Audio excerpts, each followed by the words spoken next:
میرا شوہر نشئی تھا، 3 بچے تھے۔ شوہر جاوید نشے کی وجہ سے کماتا نہیں تھا۔ وہ سارا دن نشے میں دھت پڑا رہتا۔ جب اس کا نشہ ٹوٹتا تو وہ مجھ سے لڑتا جھگڑتا تھا اور نشے کے لیے پیسے مانگتا۔ جب میں اسے پیسے نہ دیتی تو وہ مجھے مارتا پیٹتا۔ گھر میں فاقوں کا راج ہوتا تھا۔ جب میں بچوں کو بھوک سے بلکتا ہوا دیکھتی تو میرا کلیجہ منہ کو آتا تھا۔ میں بہت پریشان رہنے لگی تھی۔ گھر میں آدھے سے زیادہ برتن میرے شوہر بیچ کر نشے پر خرچ کر چکا تھا۔ میرے بھائی میری مدد کر دیا کرتے تھے۔ ایک روز میں گھر میں فاقوں سے تنگ آ کر نوکری کے لیے گھر سے نکل پڑی۔ میری ایک جاننے والی عورت تھی جس کا نام شہناز تھا۔ وہ بھی لوگوں کے گھروں میں کام کرتی تھی۔ میں اس سے ملی اور اس سے کہا کہ وہ مجھے بھی کہیں کام دلوا دے تاکہ میں اپنے بچوں کا پیٹ پال سکوں۔ اس نے مجھ سے وعدہ کر لیا کہ وہ بہت جلد ایک گھر میں بات کرے گی کیونکہ ان کو بھی ایک نوکرانی کی ضرورت تھی۔ دوسرے دن ہی شہناز میرے گھر آ گئی اور کہا کہ رخسانہ بی بی کو ملازمہ کی ضرورت ہے، تم میرے ساتھ چلو۔ میں شہناز کے ساتھ چل پڑی۔ میں رخسانہ بی بی سے ملی۔ وہ بہت اچھی اور ملنسار خاتون تھی۔ انہوں نے مجھ سے بات چیت کی اور میرے لیے 5,000 تنخواہ مقرر کی۔ مجھ سے پوچھا کہ تم کیا اچھا بنا لیتی ہو؟ تو میں نے بتایا کہ سب کھانے بنا لیتی ہوں۔ ویسے تو میرے پکے ہوئے کھانے میرے خاندان میں بہت مشہور ہیں اور میں امید کرتی ہوں کہ آپ کو بھی میرے پکے ہوئے کھانے پسند آئیں گے۔ یہ سن کر رخسانہ بی بی کے چہرے پر خوشی کے تاثرات ابھرے۔ انہوں نے مجھے کل سے کام پر آنے کو کہا اور میں خوشی گھر آ گئی۔ میں خدا کا شکر ادا کر رہی تھی کہ اس نے میرے لیے نوکری کا بندوبست کر دیا تھا۔ کم از کم میرے بچے تو بھوک سے نہیں رہیں گے، میں نے سوچا، اور اگلے روز ہی میں صبح 7 بجے کام پر چلی گئی۔ میری بڑی بیٹی تھی، وہ اپنے بھائیوں کو سنبھالتی تھی۔ مجھے وہاں نوکری کرتے ہوئے چند مہینے ہو گئے تھے۔ واقعہ رخسانہ بی بی بہت اچھی خاتون تھی۔ ان کے گھر ان کا ایک بیٹا اور ایک بیٹی رہتے تھے۔ بیٹا تو سارا دن جاب پر ہوتا تھا لیکن بیٹی یونیورسٹی سے 2 بجے آ جاتی تھی۔ ان کے خاوند بیرون ملک ہوتے تھے۔ وہ سال میں 1-2 بار گھر کا چکر لگاتے تھے۔ ان کے گھر میں دنیا کی ہر سہولت میسر تھی۔ دولت کی ریل پھیلتی۔ ان کے گھر میں ایک بوڑھا ملازم بھی تھا جو باہر کے کام کرتا تھا۔ ایک روز مالکن نے مجھے اپنے کمرے میں بلایا اور کہا کہ زویا، آج ہمارے گھر خاص مہمان آ رہے ہیں، سارا کھانا تم نے بنانا ہے۔ میں دیکھنا چاہتی ہوں تم کیسا کھانا بناتی ہو۔ میں نے اکرام کو سامان لینے کے لیے بھیج دیا ہے۔ فکر مت کرو، اگر تمہیں دیر ہو گئی تو میں تمہیں الگ سے پیسے دوں گی۔ میں نے امی بھر لی۔ تھوڑی دیر کے بعد بوڑھا ملازم اکرام سامان لے آیا۔ میں نے کام سے فارغ ہوتی ہی کھانا بنانا شروع کر دیا۔ رخسانہ بی بی اپنے کمرے میں تھیں۔ مہمانوں نے شام کو آنا تھا، اس لیے مجھے کھانا بناتے ہوئے شام ہو گئی تھی۔ رخسانہ بی بی نے کئی قسم کی ڈشیں بنوائی تھیں اور جب انہوں نے ٹیسٹ کیں تو بہت خوش ہوئیں اور میرے ہاتھوں سے بنے ہوئے کھانے کی بہت تعریف کی۔ پھر انہوں نے مجھے 500 روپے دیے اور میں گھر آ گئی۔ میں بہت خوش تھی، مجھے تنخواہ کے علاوہ 500 روپے مل گئے تھے۔ رخسانہ بی بی نے کہا کہ میں جس دن کھانا بناؤں گی تو وہ مجھے اس کے ایکسٹرا 500 روپے دیں گی۔ جب میں اگلے روز کام پر گئی تو رخسانہ بی بی نے مجھے اپنے کمرے میں طلب کر لیا۔ وہ بہت خوش تھیں، کہنے لگیں، زویا، تمہارے بنے ہوئے کھانے مہمانوں کو بہت پسند آئے تھے۔ میں چاہتی ہوں کہ تم اب میرے لیے کھانے بنایا کرو، میں تمہیں ان کے ایکسٹرا پیسے دیا کروں گی۔ کیا کہتی ہو؟ یہ کہہ کر انہوں نے میری طرف دیکھا۔ ٹھیک ہے باجی، جیسا آپ کہیں گی میں ویسا ہی کروں گی، میں نے جواباً کہا، کیونکہ مجھے تو پیسوں سے غرض تھی۔ پیسہ آج ہر انسان کی ضرورت ہے۔ مہنگائی آسمان کو چھو رہی ہے، ایسے میں کون ایسا ہوگا جو پیسوں کو ٹھکرائے گا۔ رخسانہ بی بی نے کہا کہ تم کام کر لو، میں سامان منگوا لیتی ہوں، میں نے کچھ بنوانا ہے۔ رخسانہ بی بی نے دوپہر تک مختلف ڈشوں کا سامان منگوا لیا اور خود بھی میرے ساتھ مل گئیں۔ ہم نے 2 گھنٹے کے اندر مختلف قسم کی ڈشیں تیار کر لیں اور پھر میں نے ایک عجیب بات دیکھی۔ رخسانہ بی بی نے ساری ڈشیں میز پر رکھ دیں اور اپنے کمرے سے موبائل اٹھا لائیں۔ انہوں نے سب ڈشوں کی تصویریں بنا لیں، پھر مجھ سے کہا کہ یہ ساری ڈشیں فریج میں رکھ دو۔ مجھے حیرت ہوئی لیکن میں نے کوئی سوال نہیں کیا اور ساری ڈشیں فریج میں رکھ دیں۔ شاید وہ تھوڑا کر کے کھانے کا ارادہ رکھتی تھیں۔ اسی دوران رخسانہ بی بی نے بوڑھے ملازم اکرام کو بلایا اور اسے پیسے دے کر اپنے لیے باہر سے کھانا منگوایا۔ مجھے حیرت تو بہت ہوئی لیکن میں خاموش رہی۔ حسب وعدہ مجھے 500 روپے دیے اور میں شام کو گھر آ گئی۔ اگلے روز میں کام پر گئی۔ مجھے کام کرتے ہوئے تھوڑی دیر ہوئی تھی کہ رخسانہ بی بی نے مجھ سے ٹھنڈا پانی مانگا۔ میں نے فریج کھولا تو میں حیران رہ گئی، کیونکہ فریج میں کھانے کی ڈشیں ویسی کی ویسی پڑی تھی۔ لگتا ہی نہیں تھا کہ رخسانہ بی بی یا کسی اور نے ان ڈشوں میں سے تھوڑا سا بھی کھانا نکالا ہو۔ میں پانی لے کر رخسانہ بی بی کے پاس گئی، انہیں پانی دیا۔ جب انہوں نے پانی پی لیا اور گلاس مجھے واپس کر دیا تو میں نے پوچھ لیا، باجی کل آپ نے مجھ سے جو ڈشیں بنوائی تھیں آپ نے ان میں سے ایک بھی نہیں کھائی، کیا کھانا پسند نہیں آیا تھا؟ رخسانہ بی بی مسکرائیں اور کہنے لگیں، میں نے وہ ڈشیں اپنی لیے نہیں بنوائی تھیں۔ ان کی بات سن کر مجھے حیرت ہوئی، میں آپ کی بات سمجھی نہیں۔ آپ نے اپنے لیے ڈشیں نہیں بنوائی تھیں تو پھر کس کے لیے بنوائی تھیں؟ رخسانہ بی بی نے بتانے کے بجائے کہا کہ جاؤ زویا تم اپنا کام کرو۔ میں واپس کچن میں آ گئی۔ بوتل فریج میں واپس رکھنے کے بعد میں کام کاج میں مصروف ہو گئی، لیکن میری آنکھوں کے سامنے وہ ڈشیں گھوم رہی تھیں۔ پھر میرے دل میں یہ بات آئی کہ شاید رخسانہ بی بی نے اپنے مہمانوں کے لیے ڈشیں بنوائی ہوں گی اور مہمان نہیں آئے ہوں گے، اس لیے وہ ڈشیں ویسی کی ویسی پڑی ہیں۔ اگلے روز جب میں کام پر گئی اور فریج کو کھولا تو وہی ڈشیں ویسی پڑی تھیں، لیکن اب سارا کھانا باسی ہو چکا تھا۔ میں رخسانہ بی بی کے پاس گئی اور پوچھا، رخسانہ باجی فریج میں پڑی ساری ڈشیں باسی ہو چکی ہیں، اگر آپ کہیں تو سارا کھانا پھینک دوں؟ رخسانہ بی بی نے نفی میں سارا لا دیا، نہیں زویا تم ایسا کرو، جب تم گھر جانا تو سارا کھانا اپنے ساتھ لے جانا، اپنے بچوں کو کھلا دینا۔ مجھے حیرت ہوئی، میں نے کہا کہ باجی کھانا تو باسی ہو چکا ہے، میرے بچے یہ کھانا کھانے سے بیمار بھی پڑ سکتے ہیں۔ رخسانہ بی بی نے کہا کہ کھانا خراب نہیں ہے، ٹھیک ہے اگر تم نہیں لے جانا چاہتی تو پھر کسی غریب کو دیتی جانا۔ مجھے رخسانہ بی بی کی یہ بات عجیب لگی۔ بہرحال جب میں کام سے فارغ ہو گئی تو میں نے سارا کھانا ایک بڑے سے شاپر میں ڈالا اور گھر کی طرف روانہ ہو گئی۔ بے شک کھانا خراب نہیں ہوا تھا، لیکن باسی تو تھا، اس لیے میں نے کسی کو دینے کے بجائے راستے میں پھینک دیا اور گھر چلی گئی۔ 3 دن ہی گزرے تھے کہ رخسانہ بی بی نے ایک بار پھر مجھ سے اپنی پسند کی ڈشیں بنوائیں۔ پھر جب ڈشیں تیار ہو گئیں تو انہوں نے موبائل سے تصویریں بنائیں اور کہا کہ زویا جب ڈشیں ٹھنڈی ہو جائیں تو انہیں فریج میں رکھتی جانا۔ میں نے ان کے حکم کی تعمیل کی اور اپنے گھر آ گئی۔ اس روز بھی رخسانہ بی بی نے 500 روپے دیے تھے، لیکن مجھے سمجھ نہیں آ رہی تھی کہ رخسانہ بی بی ساری ڈشوں کی تصویریں کیوں بناتی ہیں، وہ ان تصویروں کا کیا کرتی ہیں؟ میں نے سوچا کہ کسی دن میں ان سے پوچھوں گی۔ اس روز بھی رخسانہ بی بی نے وہی کیا تھا، انہوں نے اکرم کے ہاتھ باہر سے اپنے لیے کھانا منگوا لیا تھا۔ اگلے روز جب میں کام پر گئی تو فریج میں پڑی ڈشوں کو دیکھ کر میری حیرت کی انتہا نہ رہی۔ آج بھی ڈشیں ویسی کی ویسی پڑی تھیں۔ یہ کیا چکر تھا؟ رخسانہ بی بی ڈشیں تو تیار کروا لیتی تھیں لیکن کھاتی نہیں تھیں، آخر کیوں؟ میں فریج کھولے ڈشیں دیکھ رہی تھی کہ رخسانہ بی بی آ گئیں۔ آتی پوچھا، زویا فریج کھول کر کیا دیکھ رہی ہو؟ میں گڑبڑا گئی۔ وہ بی بی دراصل میں ڈشیں دیکھ رہی تھی، آپ نے ان میں سے ایک بھی ڈش نہیں کھائی، لگتا ہے آپ کو میرے بنائے کھانے پسند نہیں آ رہے۔ رخسانہ بی بی ہنس دیں، کہنے لگی، نہیں زویا ایسی کوئی بات نہیں ہے، مجھے تمہارے بنائے ہوئے کھانے بہت پسند ہیں، لیکن کیا کروں، کل بھی مہمانوں نے آنا تھا، عین وقت پر انہوں نے فون کر دیا کہ وہ آج نہیں آ رہے، اس لیے یہ کھانا ویسے کہ ویسے ہی پڑا رہا، شاید وہ آ جائیں گے تو میں انہیں یہ کھانا پیش کر دوں گی۔ رخسانہ بی بی کی بات سن کر میں مطمئن ہو گئی اور اپنے کام میں لگ گئی۔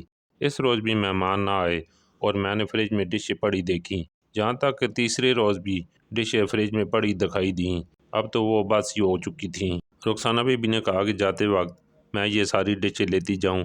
میں نے وہی کیا جو انہوں نے کہا۔ اس بار میں نے کسی کو کھانا دینے کے بجائے کوڑے دان میں پھینک دیا اور گھر چلی گئی۔ اس بار میں نے سوچ لیا تھا کہ اگر رخسانہ بی بی نے دوبارہ مجھ سے کھانے بنوائے تو میں ان سے ضرور پوچھوں گی کہ وہ کھانا خود کیوں نہیں کھاتی، اپنے لیے بازار سے کیوں منگواتی ہیں۔ رخسانہ بی بی صرف اسی روز ہی کھانا باہر سے منگواتی تھی جب وہ مختلف قسم کی ڈشیں بنواتی تھیں، باقی دنوں میں وہ میرے ہاتھ کا پکا ہوا کھانا کھاتی تھیں۔ 3 ہی دن گزرے تھے کہ رخسانہ بی بی نے پھر حکم دیا کہ آج مہمان آ رہے ہیں تو مختلف ڈشیں بنانی ہیں، اکرم سامان لینے گیا ہوا ہے۔ میں ان سے پوچھنے ہی والی تھی کہ ان کے موبائل فون پر کال آ گئی اور وہ کسی سے باتیں کرنے میں مصروف ہو گئیں۔ دوپہر 12 بجے تک اکرم سامان لے آیا اور میں رخسانہ بی بی کے کہنے پر ڈشیں تیار کرنے لگی۔ رخسانہ بی بی کچن میں آ گئی تھیں۔ پہلے کی طرح جب ڈشیں تیار ہو گئیں اور رخسانہ بی بی نے موبائل سے تصویریں بنا لیں اور اکرم کو اپنے لیے کھانا لانے کے لیے بھیج دیا تو میری برداشت کی حد پار ہو گئی۔ میں نے پوچھ ہی لیا، جس کے بارے میں مجھے تجسس تھا۔ رخسانہ بی بی نے جواب دینے کی بجائے سختی سے کہا کہ زویا تم اپنے کام سے کام رکھا کرو، میری مرضی میں کھانا باہر سے منگوا کر کھاؤں یا گھر میں پکا ہوا کھانا کھاؤں۔ دوسری بات تم بار بار مجھ سے یہ کیوں پوچھتی ہو کہ میں ڈشوں کی تصویریں کیوں بناتی ہوں؟ ہر بات کا جواب دینا ضروری نہیں ہوتا۔ آئندہ تم نے مجھ سے یہ سوال نہیں کرنے، ورنہ مجھے مجبوراً تمہیں نوکری سے فارغ کرنا پڑے گا۔ رخسانہ بی بی کو میں نے آج پہلی بار سختی سے بات کرتے ہوئے دیکھا تھا، حالانکہ وہ نرم دل اور نرم مزاج کی تھیں، لیکن آج نہ جانے انہیں کیا ہو گیا تھا۔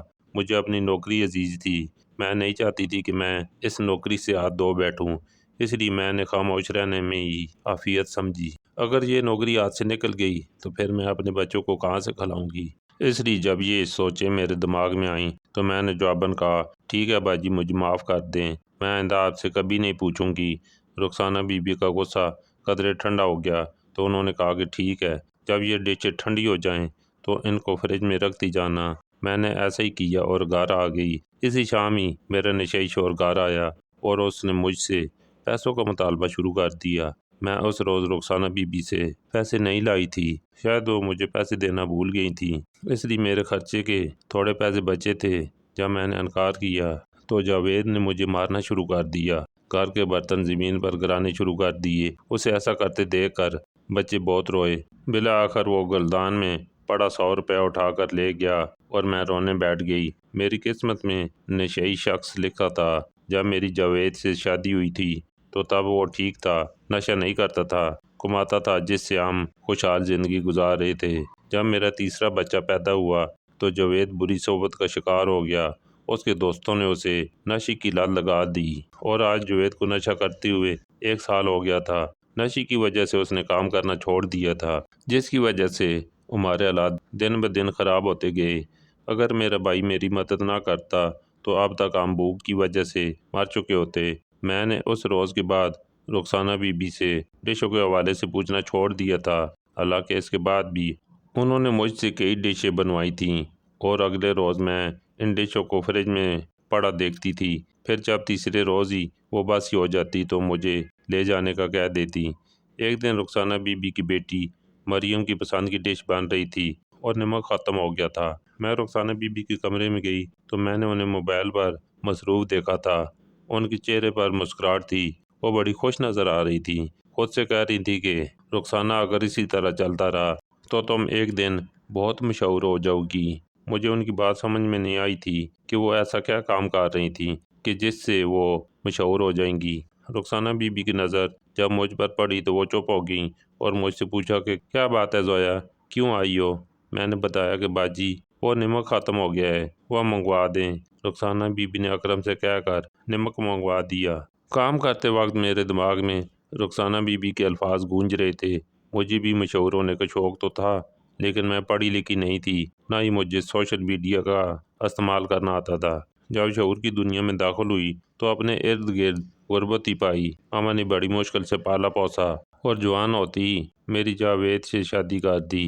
میں یہ جاننے کے لیے بے چین تھی کہ رخسانہ بی بی کیسے مشہور ہوتی ہیں۔ ایک خیال آیا کہ شاید وہ ٹی وی ڈراموں میں کام کرنا چاہ رہی ہوں گی، دوسرا خیال آیا کہ شاید وہ فلموں میں آ رہی ہوں گی۔ میری سمجھ میں نہیں آ رہا تھا رخسانہ بی بی سے کیسے پوچھوں، ایسا نہ ہو کہ وہ پھر مجھ سے ناراض ہو جائیں یا برا منا دیں۔ وہ مجھے نوکری سے بے دخل بھی کر سکتی تھی، اس لیے میں نے چپ رہنے میں ہی بہتری سمجھی اور تجسس کے باوجود پوچھ نہ سکی۔ سوچا کہ اگر وہ ٹی وی ڈراموں یا فلموں میں آئیں گی تو مجھے خود ہی پتہ چل جائے گا۔ ہمارے گھر ٹی وی نہیں تھا، لیکن بچے کافی دنوں سے فرمائش کر رہے تھے کہ ہمارے گھر ٹی وی ہو۔ ابھی میرے پاس اتنے پیسے نہیں تھے کہ میں ٹی وی خرید سکتی۔ اس کے بعد کیبل لگواتی اور ہر ماہ کیبل کی فیس بھرتی۔ بچے ساتھ والے گھر میں ٹی وی دیکھنے چلے جاتے تھے۔ کبھی کبھار میں بھی جب بوریت کا شکار ہوتی تو ڈرامہ دیکھنے چلی جاتی تھی۔ رخسانہ بی بی کے گھر بھی ٹی وی تھا جو ڈرائنگ روم میں پڑا ہوا تھا۔ ان کے اپنے کمرے میں دیوار پر ایک بڑی سی LED لگی ہوئی تھی۔ میں اکثر دوپہر کو کمرے میں جاتی تھی تو وہ LED پر ڈرامہ دیکھ رہی ہوتی تھیں۔ ایک دن میں جب کام پر گئی تو رخسانہ بی بی نے کہا، زویا، آج ہمارے گھر خاص مہمان آ رہے ہیں، اس لیے تم نے اچھا سا کھانا بنانا ہے۔ میں نے کہا کہ ٹھیک ہے رخسانہ باجی، آپ بے فکر ہو جائیں، اکرم سامان لے آیا تھا۔ اس لیے جھاڑ پونچھ سے فارغ ہو کر میں کھانا بنانے میں مصروف ہو گئی۔ دوپہر تک ایک لڑکی اور ایک مرد آ گئے۔ لڑکی جوان، خوبصورت اور ماڈرن تھی، جبکہ نوجوان بھی لمبے قد کا خوبصورت مرد تھا۔ اس کے ہاتھ میں کیمرہ تھا۔ میں نے لڑکی کے ہاتھ میں بھی مائک دیکھا تھا۔ ان کے آنے کی اطلاع جب میں نے رخسانہ بی بی کو دی تو انہوں نے ان دونوں کو فوراً ہی اپنے کمرے میں بلا لیا۔ مجھے تجسس ہوا کہ وہ کون تھے اور رخسانہ بی بی سے کیوں ملنے آئے تھے۔ اتنا تو میں سمجھ گئی تھی کہ ان کا تعلق ٹی وی سے ہے۔ جب وہ دونوں کمرے میں چلے گئے تو رخسانہ بی بی نے اندر سے کنڈی لگا لی تھی۔ وہ 2 گھنٹے وہاں موجود رہے تھے اور کھانا کھا کر گئے تھے۔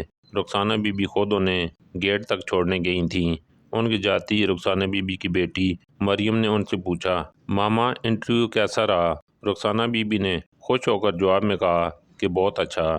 تم دیکھنا جیسی یہ انٹرویو چلے گا تو میں دیکھتے ہی دیکھتے مشہور ہو جاؤں گی اور پھر لوگ مجھ سے فون پر کھانا پکانے کی ترکیبیں پوچھیں گے۔ رخسانہ بی بی کی باتیں بالکل میرے پلے نہیں پڑ رہی تھیں، لیکن میرے ذہن میں یہ سوال گردش کر رہا تھا کہ رخسانہ بی بی کن کھانوں کی ترکیبوں کی بات کر رہی تھیں۔ میں جب سے یہاں ملازمت کر رہی تھی میں نے بہت کم ہی رخسانہ بی بی کو کھانا بناتے دیکھا تھا۔ زیادہ تر میں ہی کھانا بناتی تھی، البتہ وہ میرے ساتھ کچن میں موجود ضرور ہوتی تھی اور کبھی کبھی میری مدد بھی کر دیا کرتی تھی۔ البتہ ایک بات میں نے خاص طور پر نوٹ کی تھی کہ جب میں خاص قسم کی ڈشیں تیار کرتی تھیں تو رخسانہ بی بی مجھ سے وہ کھانا بنانے کی ترکیبیں پوچھتی رہتی تھیں اور ایک کاپی پر نوٹ کرتی جاتی تھیں۔ میں نے ان خیالوں کو ذہن سے جھٹک دیا۔ کچھ روز بعد میں نے دیکھا کہ رخسانہ بی بی مسلسل فون پر مصروف رہنے لگی تھیں۔ جب بھی دیکھو وہ فون پر کسی سے بات کر رہی ہوتی تھیں۔ ایک دن انہوں نے مجھے حکم دیا کہ میں مختلف قسم کی ڈشیں تیار کروں۔ ڈشوں کے نام انہوں نے بتا دیے تھے۔ میں نے ڈشیں تیار کر دیں۔ رخسانہ بی بی موبائل سے ڈشوں کی تصویریں بنا رہی تھیں کہ اچانک کچن میں ایک لڑکی اور لڑکا آ گئے۔ ان کا تعلق بھی کسی چینل سے تھا۔ ان کے پیچھے اکرم تھا۔ دونوں کو اچانک دیکھ کر رخسانہ بی بی گڑبڑا گئیں اور چہرے پر زبردستی مسکراہٹ بکھیرتی ہوئی بولیں، ارے آپ لوگ آ گئے، آپ نے تو 2 بجے آنا تھا، ابھی تو 1 بجا ہے۔ لڑکی نے بھی مسکراتے ہوئے کہا، بس ہم ذرا جلدی پہنچ گئے ہیں۔ پھر وہ ڈشوں کو دیکھتی ہوئی بولی، ارے واہ، آپ نے تو کھانا بھی بنا لیا ہے، میرے منہ میں تو پانی بھر آیا ہے۔ یہ کہہ کر اس لڑکی نے ایک ڈش اٹھائی اور کھانا شروع کر دیا۔ میں حیرت سے یہ سب دیکھ رہی تھی۔ رخسانہ بی بی کے چہرے پر بھی ہوائیاں اڑی ہوئی تھیں۔ آج سے پہلے وہ اتنی پریشان دکھائی نہیں دی تھیں جتنی آج تھیں۔ لڑکی نے کھانے کی تعریف کرتے ہوئے کہا، واہ رخسانہ میڈم، آپ کے ہاتھوں میں تو بہت ذائقہ ہے، مزہ آ گیا ہے۔ پھر اس نے اپنے ساتھی سے کہا، نعمان تم بھی کھاؤ نا۔ نعمان نے بھی کھانا ٹیسٹ کیا تو وہ بھی رخسانہ بی بی کی تعریف کیے بغیر نہ رہ سکا اور میں دنگ نظروں سے رخسانہ بی بی کی طرف دیکھ رہی تھی، جو کبھی مجھے دیکھتی تو کبھی ڈشوں کو۔ جب رخسانہ بی بی نے جواب دیا کہ شکریہ، لڑکی نے کہا کہ رخسانہ میڈم، آپ کی یوٹیوب والے کھانے کی ویڈیوز نے تو دھوم مچا دی ہے، 1 لاکھ سے زیادہ فالورز ہو گئے ہیں۔ کیا خیال ہے آپ کا یہیں انٹرویو نہ کر لیا جائے؟ آپ کھانا بھی بنا رہی ہیں۔ رخسانہ بی بی نے سر ہلا دیا اور پھر انٹرویو دینے میں مصروف ہو گئیں۔ نوجوان لڑکا ان کی ویڈیو بنا رہا تھا اور میں کونے میں کھڑی حیرت سے دنگ یہ سب کچھ دیکھ رہی تھی۔ میرے رونگٹے کھڑے ہو گئے۔ ساری ڈشیں میں نے تیار کی تھیں اور تعریفیں رخسانہ بی بی سمیٹ رہی تھیں۔ پھر رخسانہ بی بی اس لڑکی اور نوجوان کو اپنے کمرے میں لے گئیں اور میرے منہ سے ٹھنڈی سانس نکل گئی۔ ساری بات میری سمجھ میں آ چکی تھی۔ رخسانہ بی بی میری بنائی ہوئی ڈشوں کی تصویریں اس لیے بناتی تھیں کہ وہ ان کی ویڈیو بنا کر یوٹیوب چینل پر ڈالتی تھیں۔ ان ویڈیوز میں وہ لوگوں کو کھانا بنانے کی ترکیبیں بتاتی تھیں اور لوگ ان کی ویڈیوز کو بہت پسند کرتے تھے۔ لوگ ان سے فون کر کے ان سے کھانے بنانے کی ترکیبیں بھی پوچھتے تھے۔ مجھے بہت دکھ ہوا تھا کیونکہ بے شک سامان رخسانہ بی بی کا ہوتا تھا، لیکن محنت تو میری ہی ہوتی تھی اور اس کا سارا کریڈٹ رخسانہ بی بی لے جاتی تھی۔ جب ٹی وی چینل والے چلے گئے تو رخسانہ بی بی نے مجھے اپنے کمرے میں بلا لیا۔ ان کے چہرے پر شرمندگی کے تاثرات تھے۔ انہوں نے مجھے اپنے پاس بٹھایا اور بولیں، زویا میں جانتی ہوں کہ سب جان کر تمہیں بے حد افسوس ہوا، لیکن میں مشہور ہونا چاہتی تھی۔ جب تم نے مجھے بتایا کہ تم کھانے بہت اچھے بنا لیتی ہو تو میں نے اپنا چینل بنا لیا تھا اور ساری تصویروں کی ویڈیو بنا کر چینل پر شیئر کر دیتی تھی۔ تم میرے لیے کام کرتی رہو، میں تمہیں اس کے پیسے دیتی رہوں گی۔ میرے پوچھنے پر رخسانہ بی بی نے بتایا، کہ میں وہ ڈشیں اس لیے نہیں کھاتی تھی کیونکہ مجھے مرچیں کھانا منع ہے، اس لیے میں بازار سے کھانا منگوا لیتی تھی۔ میں سوچتی ہوں کہ امیر لوگ شہرت حاصل کرنے کے لیے کیا کچھ کرتے ہیں، محنت کسی اور کی ہوتی ہے اور سارا کریڈٹ وہ لے جاتے ہیں۔ کاش امیر لوگ کسی کی محنت پر ہاتھ صاف کرنے سے پہلے سوچ لیں کہ ایسا کرنے سے کیا ان کا ضمیر مطمئن ہو جاتا ہے۔